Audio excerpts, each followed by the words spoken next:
made up our universe. Scientists now realize it's not what shines in the light, but what hides in the dark that holds the true secrets of our sky. There is a mysterious dark matter that binds stars and galaxies together, and strange particles like WIMPs, axions, and machos might be to blame. And there is a dark, repulsive energy that is creating space in the universe, but driving the galaxies further and further apart to a dismal fate. Combined, dark matter and dark energy make up 96% of the universe. And uncovering their secrets is like making the one-in-a-million shot. If uncovered, the ultimate fate of the universe might be revealed. Will it crash and burn in a horrific collision with gravitational forces? Or will dark energy tear the universe apart? The betting is the universe will die in ice. Understanding these two quantities, dark matter and dark energy, is really fundamental to understanding the universe. This is a trip to the dark side of the universe. This is the hunt for dark matter and dark energy.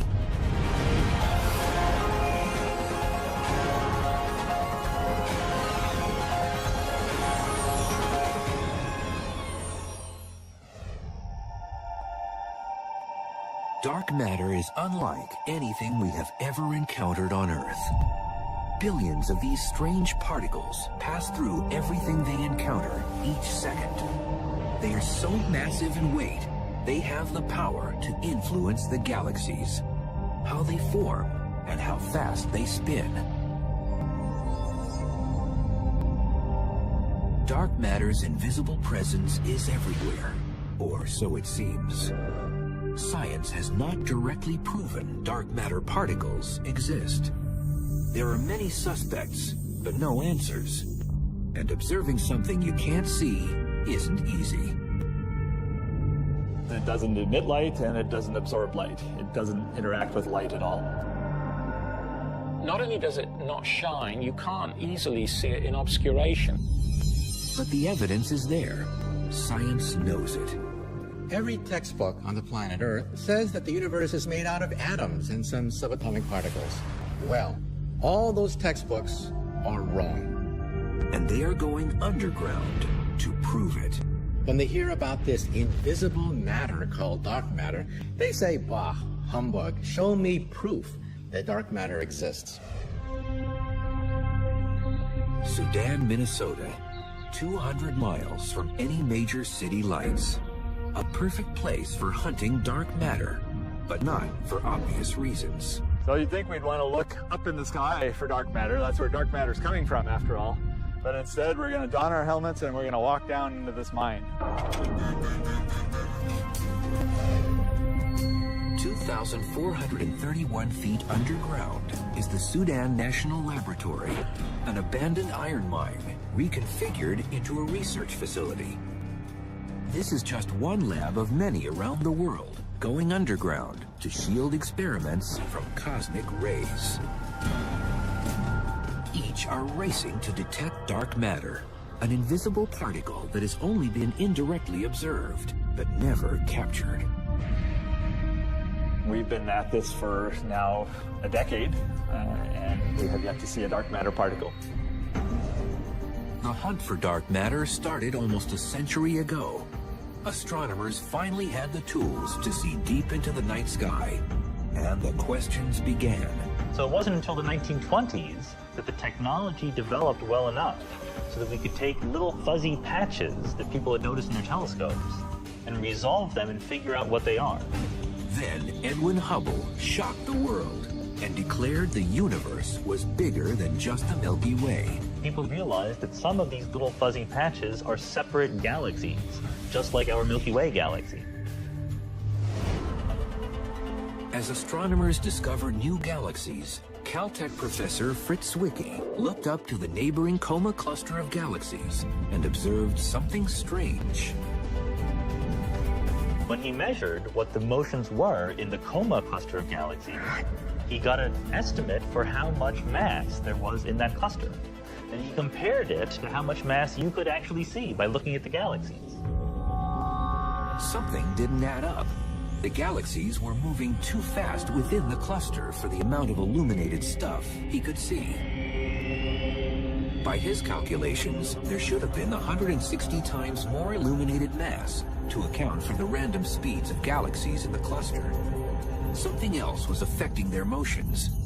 But what was it? He analyzed their motions and concluded that the cluster could not be stable unless there was a large amount of dark matter present. In 1933, he was one of the first people to really grasp the significance of the presence of dark matter. He called it missing matter.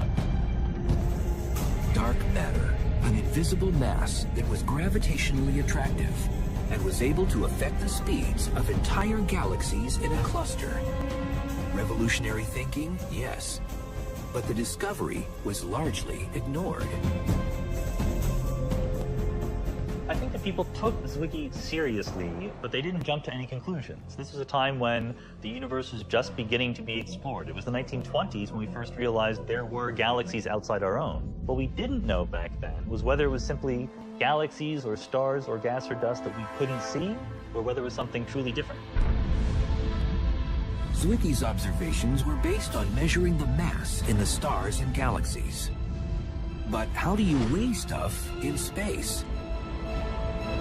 You can't go and put the sun on a scale. It's a little bit hard. But what you can do is you can measure how fast the planets are moving around the sun. And the more stuff there is in the sun, the faster those planets have to move to stay in their orbits. Newton and Einstein both said the more mass or stuff you have in an object, the more gravitational pull it will have. And the further an object is from the center, the slower it should travel in orbit, because the gravitational pull is weaker. According to Einstein's general theory of relativity, or even according to Newtonian gravity, all of the galaxies are pulling on each other. It's like the sun's influence on our solar system. The mass of the sun pulls Mercury faster than Pluto because Mercury is positioned closer to the sun. Likewise, for a galaxy, you would expect that as you got further and further away, things are moving more and more slowly to stay in their orbits. But Zwicky didn't observe that. Neither did a young scientist named Vera Rubin 50 years later. She was observing the rotational curves of galaxies, similar to the Milky Way. Like Zwicky, her observations also seemed strange. What Vera Rubin actually measured was that as you got further and further away, the velocity of the orbiting gas and dust remained constant. What Rubin observed was as if a city were a galaxy. Every car on the road was a planet or star. And despite the amount of traffic, every car traveled around the city at the same speed. This same consistent rotational speed, despite the amount of stuff or traffic, was exactly what Rubin observed. The outer parts of the galaxy were rotating fast enough that there must be a lot more mass, otherwise the galaxy would have flown apart. The only way to resolve this paradox of galaxies which spin 10 times too fast is to assume that there is a halo of invisible matter surrounding the galaxy, keeping the galaxy whole. Dark matter was present in the galaxies, and it had enough mass to keep the rotation speed constant. Imagine that I am the dark matter. This ball is a star, orbiting me because my gravitational force is keeping it in place. But even if you couldn't see me, you would know that there must be something here, otherwise the star would just zoom off in a straight line. There must be something causing that gravity, and that's how we know that there must be dark matter. Rubin estimated that there was 10 times more dark matter than ordinary illuminated stuff. Since then, we've analyzed hundreds of galaxies, and they all have the same pattern. They all rotate too fast for their own good, and they need dark matter to hold them together. This time, science paid attention and started to wonder, what is dark matter? How do you find something that is invisible in space? They needed to see just where dark matter was hiding out in the universe. And even if they couldn't see it, science realized that dark matter exposed itself by bending light that passes through it. It's called gravitational lensing, and it's a virtual spotlight that uncovers any invisible stuff in the universe. What it does do is it does what all matter does, and that it can deflect the light ray. So a light ray can be deflected in its path by dark matter. By tracing the battered light's path, gravitational lensing detected dark matter concentrated in the halos of galaxies. Gravitational lensing proved to be infallible, and dark matter's presence was suddenly revealed. This technique of gravitational lensing is the most precise because we can actually pinpoint not just how much dark matter there is, but how it's distributed in its position on the sky. And that's because we can measure the distortion of the light rays passing through the dark matter. How do you know that your glasses are there? Because it bends light. In the same way, by looking at Hubble space pictures of the universe and looking at the distortion of light as it goes through galaxies, we actually have maps of dark matter. Most of the mass of a galaxy is from the dark matter. The ordinary matter accumulates in the gravitational field of the dark matter. But once dark matter came on the scene, scientists wondered if it was a new, undetected particle or just invisible, ordinary matter. When people found dark matter, everybody wanted to know, well, what is it, And of course, the first answer is it's just the stuff that makes up you and me, but it's not shining. Scientists started to investigate objects in the universe that didn't emit light. Black holes were considered. They don't emit light, can draw matter to themselves, and are detected with gravitational lensing. It could take the form of black holes or machos, massive compact halo objects, which are basically dark, small stars that don't give off a lot of light. Machos hide out in the halo of the Milky Way and are detected by gravitational lensing. But there weren't enough to account for the amount of dark matter needed.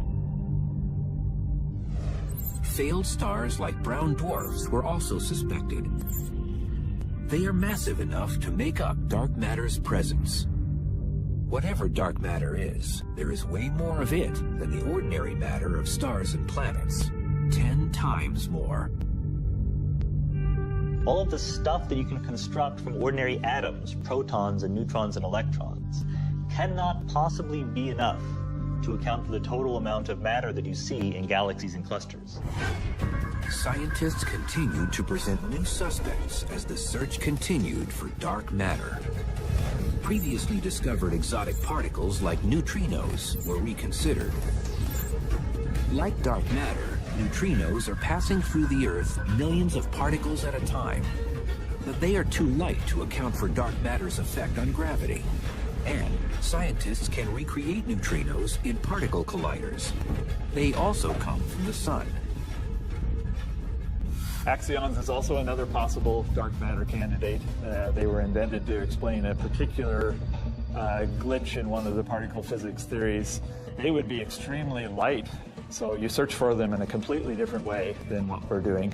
But they would also be very numerous, and so they could possibly be the dark matter. Axions are very light and are believed to have been created at the moment of the Big Bang, just like dark matter. But theories suggest that they could change to protons, while dark matter is stable. After exhausting all the usual suspects, many scientists believe dark matter is a new exotic particle, unlike anything on Earth. And billions are passing through us every second. Up until the discovery of dark matter, scientists believed the universe was made only of protons, neutrons, and electrons, the stuff everything on Earth is made of. And we know it has some mass, and we're left with something that we've not yet detected. But to be a perfect dark matter candidate, it must have certain physical properties, and none of the usual suspects were fitting the crime. So we know that the dark matter is some ponderous substance. We know that it's not moving too quickly, and we know that we can't see it. Dark matter particles are not traveling at the speed of light, and they don't interact with you and me or anything pretty well, and that's why it's been so difficult to track down these particles. And it doesn't interact with ordinary matter except through gravity. If I had some dark matter in my hand, it would have weight. But first, it would dissolve right through my fingers.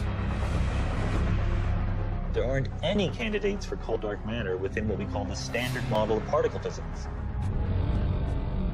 Like an invisible man passing through walls, dark matter is passing through Earth billions of particles at a time, never colliding with ordinary matter. So the most popular idea for what the dark matter could be is something called a WIMP. WIMPs are weakly interacting massive particles. They have not been detected, but their characteristics match the perfect dark matter candidate. At the Sudan laboratory, the Fermilab team has gone underground, braving thousands of bats to try and capture a WIMP particle. This is called the Cryogenic Dark Matter Search. CDMS is the acronym for it. This was an iron ore mine until 1962 when it shut down. We're half a mile underground. Fermilab has designed a machine that at sub-zero temperatures can detect a dark matter particle passing through it. And its sensor is made of germanium, a dense metal jam-packed with atoms. It's a very pure block of germanium. It's got on the surface of it a pattern of tiny little thermometers, basically, that are able to detect when a particle passes through this hockey puck-sized chunk of germanium. Dark matter is streaming right through us right now without doing anything. Very occasionally, it will bump into the nucleus of an atom, and that's the signature that we're hoping to see. To get a clean dark matter hit, Fermilab needed to filter out junk from space. We would get so many particles that it would be really trying to sift a needle in a haystack. Fermilab's experiment picks up all matter that passes through this detector. The less junk in the air, the easier it will be to detect a dark matter particle. Because dark matter doesn't interact easily with regular protons and electrons, Fermilab has frozen the germanium pucks to near sub-zero temperatures. If a dark matter particle comes through and hits a nucleus, it will actually change the temperature of the crystal very slightly. And so we're looking for that tiny change in temperature in the crystal to signal that a dark matter particle has passed by. 16 germanium pucks sit in a chamber inside a clean room. So we're suited up. We're about to go into the experimental room. It's a class 10,000 clean room. That's why we're all suited up, so we don't carry in any dust, because that would cause a background for the experiment. So let's go inside. So we have scintillation counters that are catching any cosmic ray particles that get all the way down underground here. So right here is what keeps our experiment cold, that tiny little bit above absolute zero. This is a dilution refrigerator. Way inside here are the germanium and silicon detectors, so we're just waiting for a WIMP, a dark matter particle, to get down to this depth and hit one of those germanium and silicon crystals that's buried way inside all this shit. Fermilab has been visiting the mine for nearly 2 years, trying to capture dark matter. This is far harder than it sounds. Although billions of particles are passing through Earth at one time, it's a 1 in a million shot dark matter will interact with ordinary matter. Getting a dark matter particle to hit a germanium atom is like an archer trying to hit a bullseye when the target is a mile away. All these green lights indicate particles passing through the germanium and silicon detectors that we saw downstairs. These are almost certainly all background particles, but maybe it's buried in there someplace as a WIMP. But we won't know until we analyze the data. Hunting dark matter is tedious. Each day, the Fermilab team reports to the underground lab, analyzes data, and perfects their ping-pong game while waiting for the one hit that will prove dark matter exists. But for all this effort and waiting around, no dark matter has been detected by Fermilab or by anyone else. Unfortunately, we've seen precisely 0 dark matter particles so far. Any day now, we may have the announcement that physicists have captured dark matter in a bottle. We have a hypothesis. It certainly seems to explain the universe we live in, but the plain fact is we haven't yet detected this cold dark matter particle.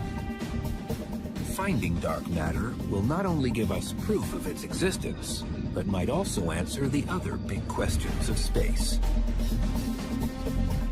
Detecting dark matter directly will give us a window onto what was going on 1/10,000th of a second after the Big Bang. If scientists can discover what dark matter is, they might also discover how the universe behaved early in its life.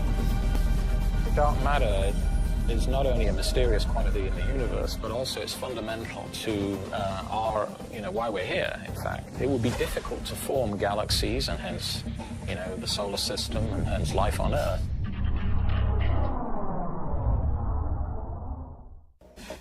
The story of dark matter and dark energy can't be told without going back to the beginning of time, to the moment of the Big Bang, when space didn't exist. There is no center where you can point to, and that's exactly the analogy for the Big Bang. There is no direction in the sky from which all the galaxies are expanding. From this moment of nothing to a violent explosion, space was created, and the universe began to grow from a seed. Particles formed in a nuclear fusion of gas and energy. Ordinary matter was reacting with other ordinary matter. The early universe was in fact a nuclear reactor when it was 1 minute old. And 380,000 years later, bits of particles began to cluster, creating the seeds from which stars and galaxies would later form. Bigger lumps grow to form yet bigger lumps, and so gravity is slowly pulling force, bringing objects together. What scientists now realize was that at the moment of the Big Bang, dark matter was created. And it played a critical role in helping ordinary matter clump together to form stars and planets. Like steel girders used on a building site, dark matter's slow-moving particles acted like scaffolding upon which ordinary matter could attach itself.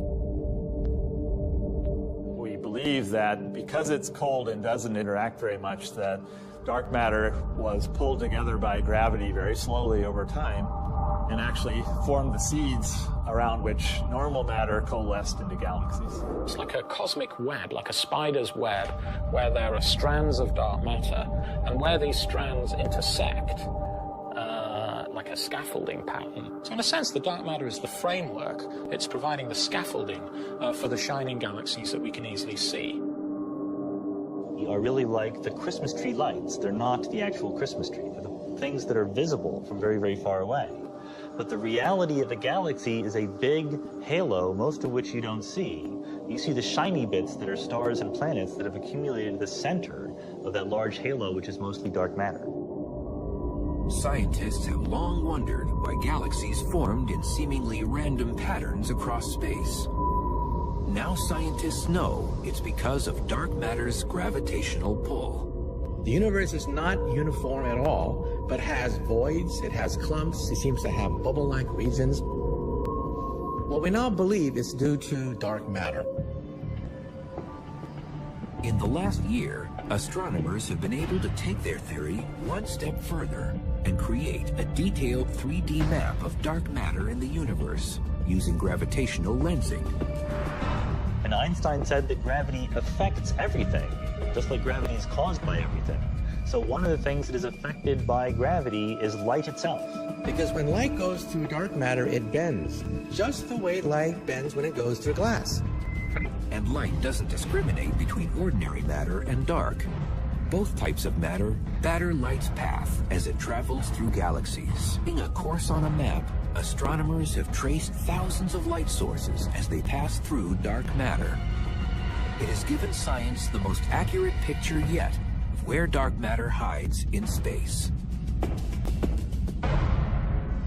We can compare that map of the dark matter with where the galaxies are. And lo and behold, we find with where the galaxies are. And lo and behold, we find that the dark matter is acting as the skeleton. It is the backbone around which the visible material is clumping. By mapping the universe, astronomers can also look back in time and predict how much matter was created in the Big Bang. So if you know how lumpy the universe appears now, and when it was half its current size, when it was half its current size before that, you can infer the total amount of stuff in the universe. It gives us another very nice way of matching on to what we believe is the total amount of dark matter. It's estimated dark matter makes up 23% of the universe, while ordinary matter makes up only 4%. You need a lot of dark matter to account for the total amount of gravity that exists in these clusters and galaxies. But what makes up the final 73% of the universe? Scientists were shocked to discover a new mysterious dark energy was dominating space. And its repulsive energy is driving the galaxies apart.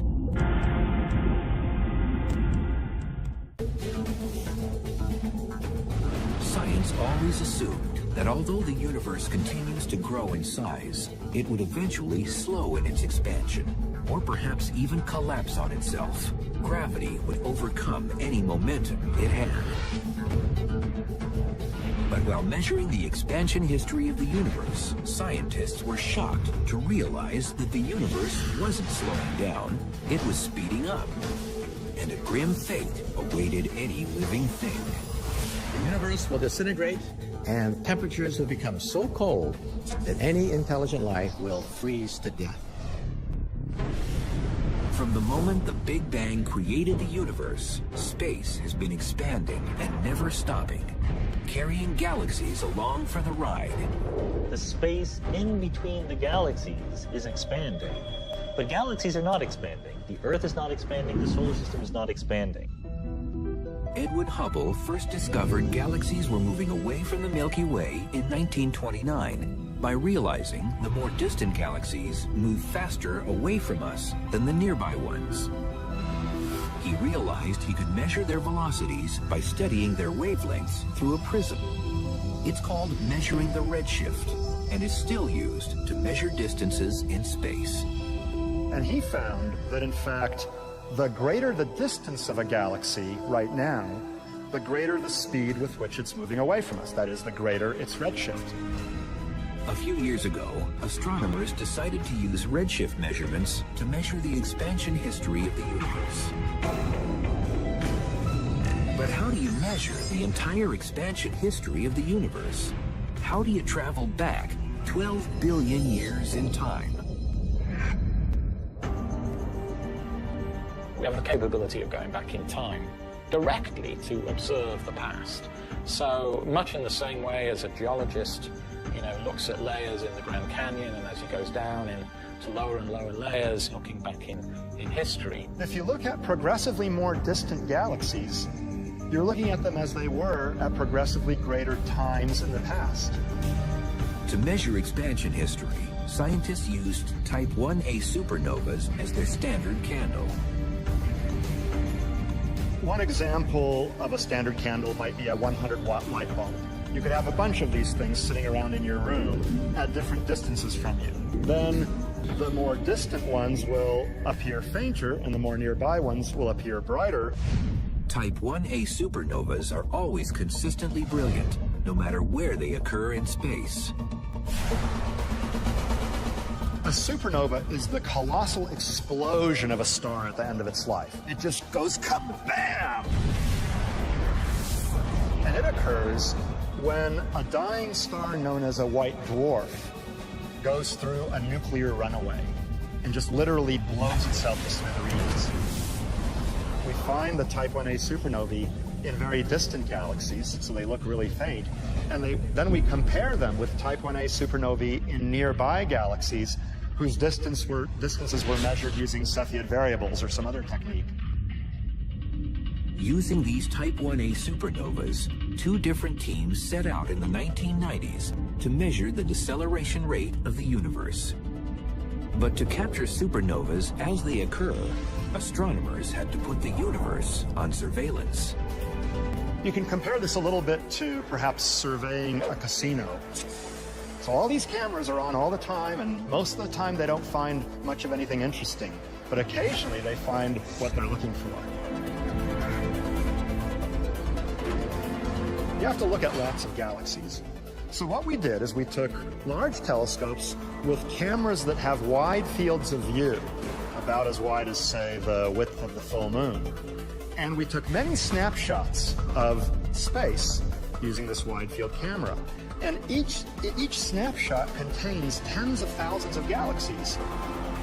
And by comparing the apparent brightness of the distant Type 1As with those of the nearby Type 1As in nearby galaxies, we can get the distance of the distant galaxies and hence the amount of time that we're looking back in the history of the universe.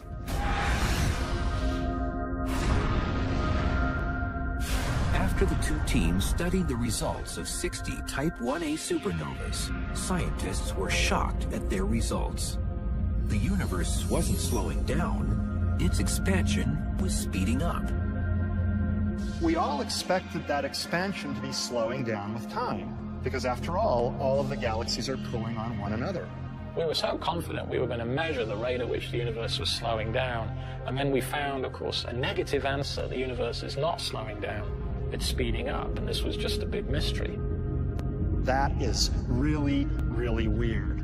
You know, we expected to measure some amount of slowdown, and instead it's expanding more quickly. That's like the wrong sign, right? We were really afraid that we had gotten completely the wrong answer. We rechecked our measurements, we checked the analysis. A bunch of people on each of the two teams did the measurements and the analysis independently and kept getting the same result. One of the greatest shocks in the world of cosmology just in the last few years has been the realization that our universe is accelerating. This repulsive force driving the universe was called dark energy, an invisible energy that was nothing anyone expected or understood.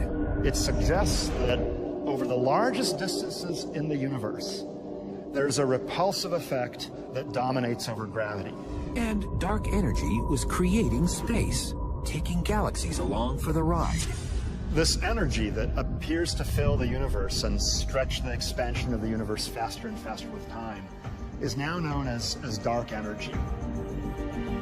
So here I throw the apple, and initially it's decelerating, and then dark energy makes it accelerate away from me. So you throw the apple, and it just zooms away faster and faster with time. Like the apple forever traveling into space, galaxies are being carried away as more space is created.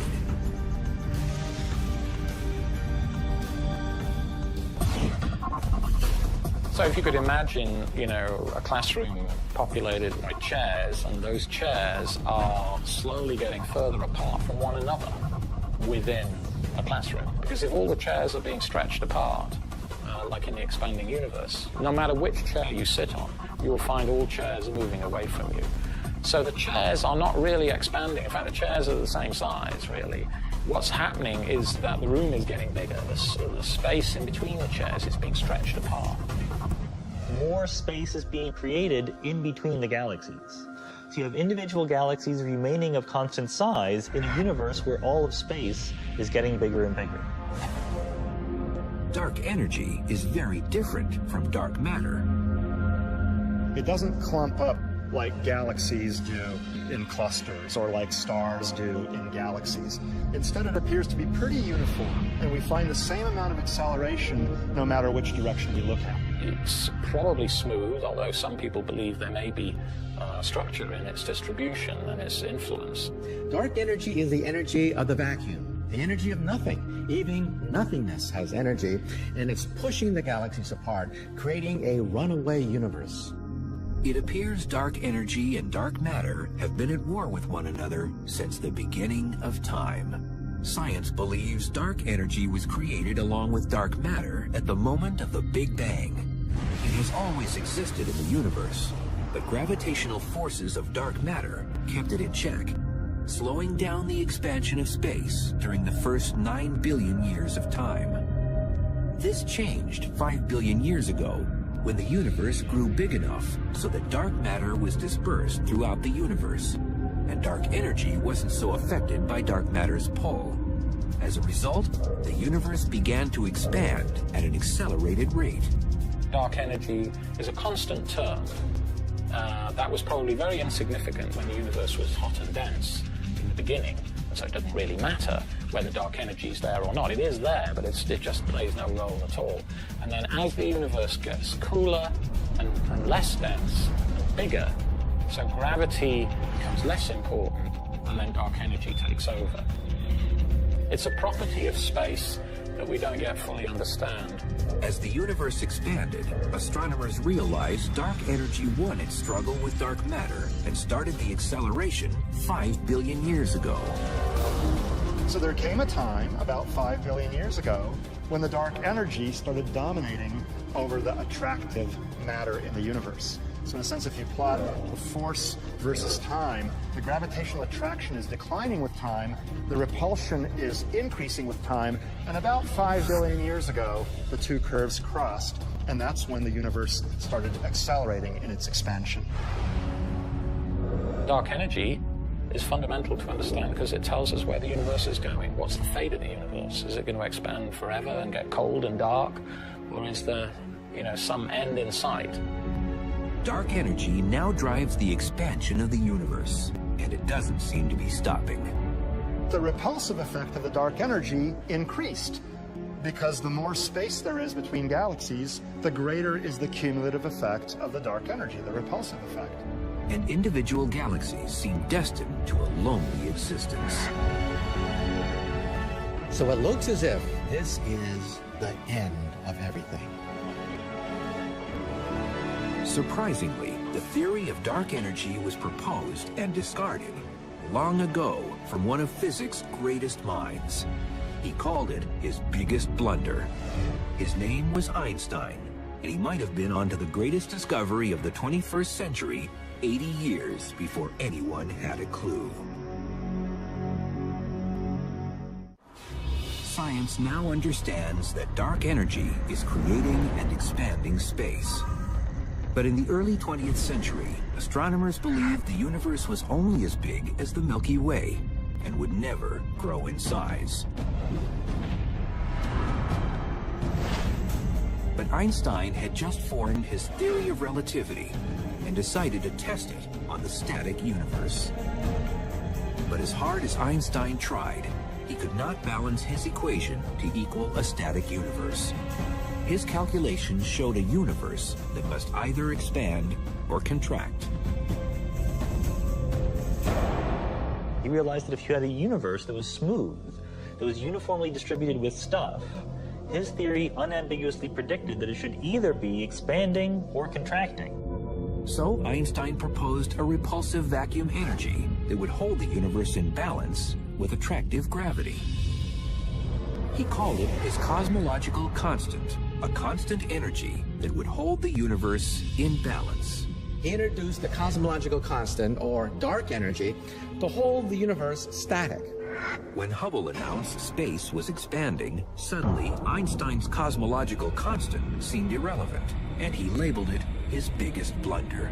Now it turns out that dark energy, the concept that he threw away back in the 1920s, is in fact the dominant force blowing the universe apart. Einstein's so-called blunder will eventually determine whether or not the universe dies in fire or ice. And the betting is the universe will die in ice. In trying to survey how the universe behaves, Einstein had erroneously predicted dark energy and what is the total makeup of the universe. The total amount of stuff in ordinary matter and dark matter is not enough to account for the curvature of space that we observe. Like looking across a horizon on Earth, the size of the universe is so great the curvature of space appears flat. To add ordinary matter, and dark energy together, that makes a prediction for the curvature of space. And that prediction comes spot on. You get the right answer. Our satellite data now has revealed the fact that 73% of the matter energy content of the universe is dark energy. Dark energy, which was once Einstein's blunder, is now known to be the dominant force in the universe. His blunders are our great discoveries. Scientists are at the very beginning of understanding what effect dark energy will have on the fate of the universe. Ideally, we'd like to measure how dark energy is behaving as the universe ages. Eventually, when the dark energy completely dominates over dark matter, the universe will enter a stage known as exponential expansion. For every given unit of time, it'll double in size. And unless the dark energy changes sign someday and becomes gravitationally attractive, the fate of the universe is to expand forever, more and more quickly with time. We don't understand, if the vacuum energy is driving the acceleration of the universe, why it has the amount it does. That is one of the deepest puzzles remaining in theoretical physics today. Trillions of years from now, it's going to be a very lonely place. We'll look up in the sky, and the skies will be practically dark. The oceans will freeze over, and it looks as if this is the death of all intelligent life. It looks as if dark energy and the laws of physics are a death warrant to all intelligent life in the universe. In discovering dark matter and dark energy, science is one step closer to defining the theory of everything. One equation that will define the entire workings of the universe. Once we have the theory of everything, we'll be able to answer some of the deepest questions ever since man and women first looked at the heavens.